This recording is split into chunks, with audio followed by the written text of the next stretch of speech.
President Trump established a new office in the White House to create partnerships between the government and faith-based groups. It's part of an executive order called the White House Faith and Opportunity Initiative that Trump signed today during a National Day of Prayer ceremony.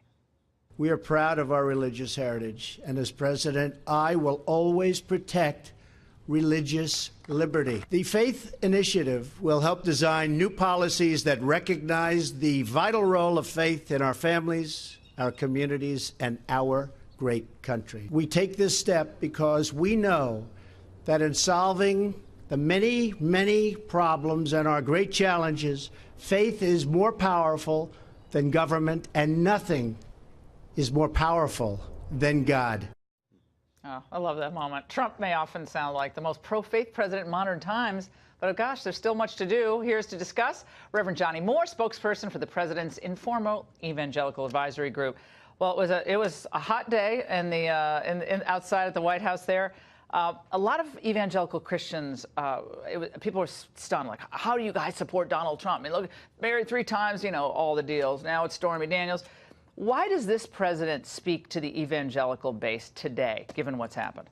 Well, to the religious liberty community, I mean, he's a total hero. That's what he's done. I mean, this executive order this year was part 2.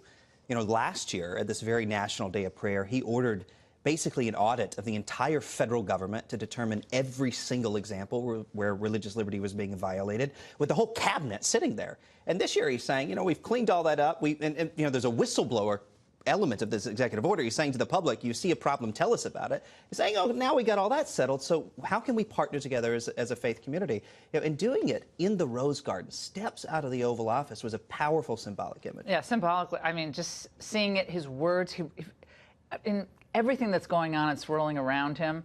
Did any of you get together? Do you pray regularly with him? Do you? Yeah, we pray with the administration. You know, all the time. We pray with him. We pray with others. I mean, you know, the other day a reporter asked me, is it true that there's like an evangelical in the White House every day? And I said, you know, it's probably like 25 every day, you know, and at least 10 or 12 of them in the West Wing, and a bunch of them on the cabinet as well. I mean, this is a faith-friendly administration. But although he has policy where their words are. Well, although, you know, he said he was going to help the Little Sisters of the Poor, contraception mandate, going to get rid of that, but it's not. They're still litigating that. So he hasn't given the release. I mean, look, Congress has to do some of this stuff.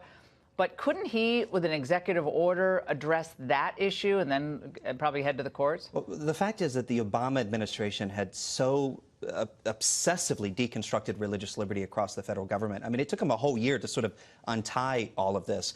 You know, and I think the Little Sisters of the Poor are just, you know, they're going to fight this to the very end because they were taken advantage of by. But they by want the President Trump said he's going to get in there and make sure that just doesn't happen. That they're mandating contraception coverage to these nuns. 100% of the time, President Trump has demonstrated that he is entirely supportive of religious liberty. He's the most pro-religious liberty president that we've had. And, you know, I think when it's all said and done, as we've seen again and again and again, the proof will be in the policy. That's what it'll be. You know, and you know, it is the National Day of Prayer, too. I mean, this is amazing. You know, for 8 years, President Obama had a private celebration. He issued proclamations. This was a powerful ceremony. It's great to see you, and we're praying right along with you guys today. Thanks so much.